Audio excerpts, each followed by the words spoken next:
Marvel Spotlight, le nouveau label créé par Marvel Studios qui a été annoncé il y a quelques semaines déjà, va pointer pour la première fois le bout de son nez. Et est-ce que ça va changer un petit peu la direction que va prendre le MCU dans les prochaines années environ? Peut-être que oui, peut-être que non. On aura une première partie de cette réponse-là, sans doute de façon assez primaire, cette semaine avec la série Echo. Mais avant toute chose, bonjour à vous, ou bonsoir, ça dépend bien évidemment à quel moment vous regarderez cette vidéo. Mais dans tous les cas, j'espère que ça ira pour vous. En ce qui me concerne, ça va pas, je suis malade comme pas possible, j'en ai marre. Et je vais essayer de faire un petit effort pour pas que ce soit trop désagréable pour vous dans cette vidéo, mais je vous jure que je vous promets rien. Je pense qu'on est tous à peu près d'accord pour dire que le MCU actuellement est loin d'être dans sa meilleure des périodes. On sort d'une année 2023 assez particulière qui n'a pas forcément été synonyme de grand succès dans son entièreté. On n'a eu que deux gros projets qui ont réellement fait plaisir à quasiment tout le monde, j'ai l'impression, tels que Les Gardiens de la Galaxie Volume 3 au cinéma, mais également Loki saison 2, donc un film et une série, c'est plutôt cool.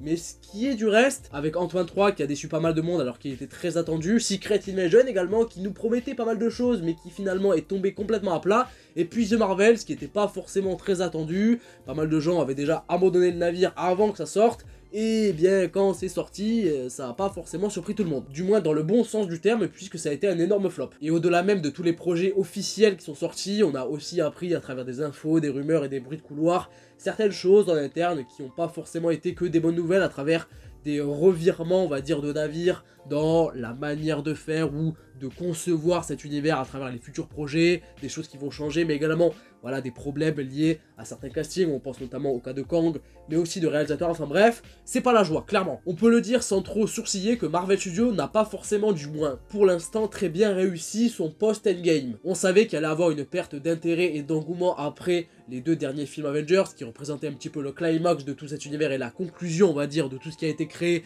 à partir d'Iron Man sorti en 2008. C'était évident qu'après ce gros point final ajouté, les choses allaient un petit peu plus retomber, même si je pense qu'au final, hein, disons-le clairement, ils ne s'attendaient pas forcément à autant, et même nous en tant que fans à vrai dire. Mais déjà, une des premières choses qu'il faut prendre en compte selon moi, c'est le fait que nous en tant que fans, en tant que spectateurs par rapport à tout ça, eh bien on est un petit peu plus critique et beaucoup moins indulgent quant à la création et l'expansion, j'ai envie de te dire, de cet univers partagé. À l'époque où on était encore qu'au début, c'était tout nouveau, j'ai envie de dire, dans le registre d'univers partagé, de création, on va dire, de différentes histoires, tous différentes des unes des autres, mais connectées parfois entre les films, les personnages, les événements et les conséquences. C'était quelque chose de tout nouveau. On était dans le train et on suivait ça sans réellement avoir de vue globale avec pas mal de recul. Sauf qu'aujourd'hui, vu qu'une page s'est tournée, que le MCU est en pleine reconstruction, entre guillemets, même si ça fait quelques années maintenant, eh bien, désormais, on a un point de vue beaucoup plus à froid et on va dire, entre guillemets, expert par rapport à l'expansion et la création, j'ai envie de te dire,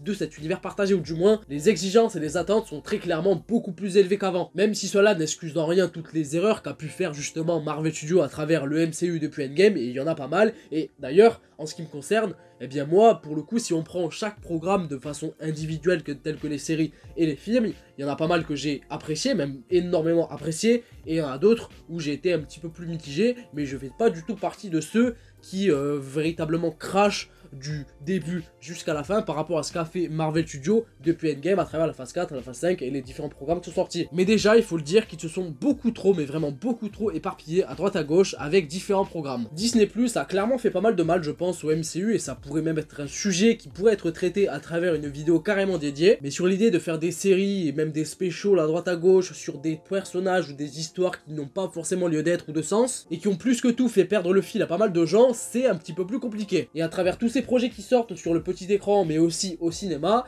eh bien on est un petit peu perdu, on ne sait plus vraiment où donner de la tête, et on a même carrément perdu l'aspect événement justement qu'avait le MCU à l'époque, à travers tous les films qui sortaient quasiment à chaque fois, eh bien ça faisait parler, ça faisait pas mal de bruit, et il y avait quand même une attente assez particulière. Ça variait évidemment selon le film, le sujet, l'histoire, le personnage, mais dans tous les cas, c'était quand même un petit événement. Chaque sortie du MCU, ça, c'était quelque chose. Mais on a eu des séries, 2 à 3 même par an, avec un épisode par jour, qui s'étendent sur 5, 6 ou même 8 ou 9 carrément semaines parfois, avec en même temps des films, 2 à 3 par an, mais également des teasers pour teaser justement les prochains programmes qui vont sortir, et par ce biais-là, on avait l'impression que le MCU était devenu quelque chose d'assez banal. Et pour revenir sur la construction globale de l'univers, depuis Endgame, on a l'impression, de par le fait que justement il y ait ce côté un petit peu éparpillement à droite à gauche, eh bien qu'ils ont perdu un petit peu les fondamentaux. Ce qu'on appréciait avec le MCU à l'époque, et au-delà même de certains films qui ne plaisaient pas toujours à tout le monde, eh bien c'était le fait qu'on ait cette impression de continuité et de lien entre les programmes, les histoires, les événements, les conséquences quasiment à chaque fois. Quand on découvrait un nouveau personnage, eh bien il y avait des chances qu'on le revoie justement l'année d'après dans un programme lié à un tout autre personnage, héros, histoire, mais dans lequel justement il y avait quand même des liens qui étaient faits. On avait également des détails, des mentions, des easter eggs qui permettaient de rester concerné par rapport à l'univers partagé qui était en train justement d'être construit. Et aujourd'hui, à travers les nouveaux projets qui sont sortis, tels que des films ou des séries, eh bien on n'a plus vraiment ça. Il manque ce lien entre les différents projets, les différents personnages, qu'ils soient nouveaux ou pas d'ailleurs, mais le manque de consistance et de vie par rapport à l'interconnectivité de cet univers partagé. Quelque part, c'est un petit peu le faire valoir justement de ce MCU là, c'est eux qui ont apporté ça, et j'ai l'impression que depuis Endgame justement, je me répète encore une fois, eh bien ils l'ont carrément perdu, puisqu'ils ont voulu développer des maintes et maintes projets avec un nombre incalculable de personnages. Par exemple, tout bête, exemple vraiment tout bête, mais les Éternels qui ont eu leur propre film en 2021, eh bien on est aujourd'hui en 2024, on les a pas revus, il n'y a eu aucune mention quasiment de ce qui s'est passé à travers ce film, que ce soit sur la forme ou le fond, et j'ai pas l'impression que ce soit le cas non plus prochainement, même si bon, voilà, si on se passe sur certaines rumeurs sans rentrer dans les détails, il pourrait y avoir des choses qui pourraient être mentionnées à travers ce film, spécifiquement plus tard, notamment l'année prochaine, j'en dis pas plus, mais globalement, où est-ce qu'on va les revoir, et quand est-ce qu'on va les revoir surtout, ou même à la rigueur Shang-Chi, puisque les Éternels c'est sans doute beaucoup plus énorme, puisqu'il y a davantage de personnages, mais Shang-Chi, il est tout seul, même si derrière lui, il y a tout un lore qui a été aussi introduit à travers son film, mais sur le papier, il est quand même tout seul, et depuis son film aussi sorti en 2021, on l'a pas revu, et j'ai pas l'impression qu'on soit sur le point de le revoir prochainement également. Ou encore, et ça pour moi c'est carrément un exemple encore plus alarmant, le fait que Sam Wilson, qui est devenu Captain America dans le MCU quand même, qui succède à Steve Rogers, c'est pas n'importe quoi, dans la série Falcon and the Winter Soldier, eh bien on l'a pas du tout revu depuis, et il n'y a eu aucune mention dans le MCU depuis la série, eh bien qui ont fait l'évocation justement du nouveau Captain America qui a été divulgué au monde, qui s'est révélé au monde. Pas besoin forcément de voir le personnage, hein, pas besoin d'un caméo de Sam Wilson dans tel ou tel projet, mais le simple fait de le mentionner permettrait de donner vie et de donner surtout plus de substance quant à ce nouveau MCU qui a émergé depuis Endgame, mais qui n'a pas forcément très bien évolué. On a eu quand même quelques liens et quelques références qui ont été faites à travers différents projets, tels que par exemple Black Widow, qui nous a introduit Yelena Belova, et le personnage on l'a revu ensuite dans Hawkeye, tout comme Miss Marvel par exemple, qui nous a présenté le personnage qu'on a revu ensuite dans The Marvels, mais c'est assez minime par rapport au nombre de projets qu'on a eu depuis justement 2021 et le début de la phase 4, et même d'ailleurs pour parler de différents projets qui sont sortis dernièrement, sur le manque de consistance et de cohérence, surtout de connexion tangible et concrète entre les programmes par rapport au MCU, c'est le simple fait d'avoir eu Secret Invasion cette année, un programme qui parlait de Skrull avec Nick Fury, etc. Et ensuite on a eu The Marvels, quelques mois plus tard, qui parlait également un petit peu, pas que ça évidemment, mais de Skrull, du moins on avait l'évocation de tout ça, avec également Nick Fury, et pourtant il n'y a eu aucune allusion à ce qui s'est passé dans la série. Ça manque justement cruellement de consistance et de cohérence, enfin, je sais pas, il manque clairement des trucs, et je pense qu'on est tous d'accord pour dire que à travers l'émancipation et le concept même d'univers partagé, Marvel Studios à travers le MCU, ils ont manqué un truc, ils ont oublié un truc, je sais pas ce qu'ils ont, mais il y a un truc qui va pas. Est-ce que c'est un problème de renouvellement, ou alors de professionnalisme, ou est-ce qu'ils ont fait preuve tout simplement de fainéantise? C'est peut-être un petit peu de tout ça. Est-ce qu'il y a d'autres raisons également? C'est peut-être possible, je pense qu'il n'y a aucune vraie réponse qui pourra être donnée et envisagée, j'ai envie de te dire, chacun aura sa spéculation. Mais est-ce que le concept même de ce fameux label, c'est quand même le sujet de la vidéo, Spotlight, donc Marvel Spotlight justement, qui a été annoncé il y a quelques temps par Marvel Studios, qui consistera à développer des projets qui feront partie justement de ce label-là, et qui ne susciteront pas forcément une connaissance assez énorme par rapport à l'univers partagé, c'est comme ça que ça a été annoncé, hein. Voilà, on n'aura pas besoin d'être à jour par rapport à l'univers, avoir vu tel ou tel projet dernièrement, pour profiter pleinement de ces programmes qui sortiront sous la bannière justement Marvel Spotlight, telle que la série Echo qui sort cette semaine. À l'heure où je tourne la vidéo, c'est pas encore sorti, j'ai pas encore vu ce que ça va donner, mais sur le papier, c'est mentionné et vendu comme ça. Est-ce que c'est pas l'avenir du MCU, tout simplement? On va y aller franco, d'abandonner petit à petit le concept d'univers partagé et d'interconnectivité entre les programmes, et de se concentrer pleinement sur des projets indépendants qui raconteront leur propre histoire avec leur propre liberté créative, puisque qui dit justement émancipation de l'univers partagé, même si ça en fait partie d'ailleurs, et j'ai hâte de voir comment tout ça va se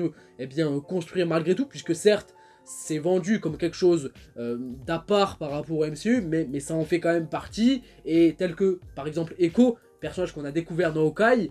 justement elle est le fruit quelque part de la conception même et du concept surtout justement d'univers partagé. Donc quelque part j'ai hâte de voir comment ça va réellement se construire, puisque sur le papier ok ça peut être prometteur, mais je pense qu'on peut quand même attendre de voir comment ça va être fait. Mais qui dit encore une fois émancipation justement de l'univers partagé, dit cahier des charges en moins et plus grande liberté de création et de possibilités quant à l'idée de raconter quelque chose sur tel ou tel personnage avec son propre style, sa propre empreinte pour aborder différentes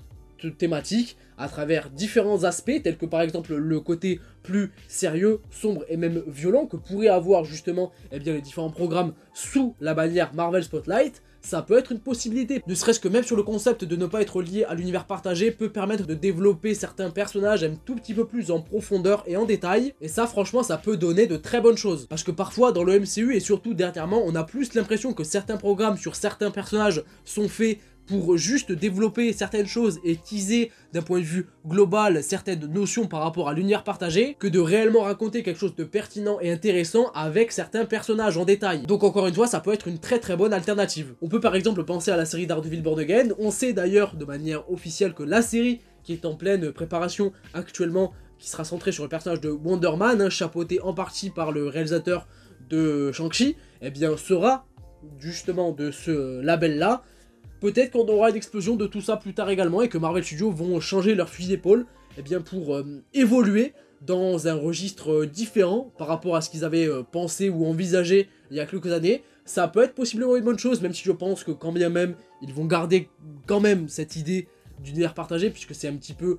le faire valoir de Marvel Studios malgré tout, en espérant qu'ils relèvent la barre d'ici là. J'espère avoir été clair, je pense que j'ai tout dit, voilà, ça sert à rien de m'éterniser davantage. Je me suis pas mal répété sans doute sur certains aspects, certains sujets, certains mots d'ailleurs, je m'en excuse si ça vous a dérangé, mais en tout cas, j'ai dit tout ce que j'avais à dire par rapport à ce sujet-là. Je suis vraiment curieux de voir comment les choses vont évoluer. En ce qui me concerne, je sais pas dans quel camp je vais me ranger, voilà, j'aurai le cul entre des chaises sans doute, voilà, je vais pas forcément choisir des camps, je vais pas me mouiller, voilà, assez nuancé dans le délire, du moins pour l'instant, on verra comment les choses vont évoluer, mais en tout cas, n'hésitez pas à me partager votre avis dans les commentaires par rapport à ce sujet-là. Est-ce que vous êtes d'accord avec moi ou pas d'accord? Dites-moi les choses clairement, concrètement, histoire qu'on en discute possiblement, ça pourrait être très intéressant. N'hésitez pas aussi à mettre un petit pouce bleu si la vidéo vous a plu, à vous abonner également si ce n'est pas déjà fait, mais vous n'êtes pas obligé, faites ce que vous voulez. Et je vous fais plein de bisous, je vous dis à la prochaine, prenez soin de vous et de vos proches. Salut!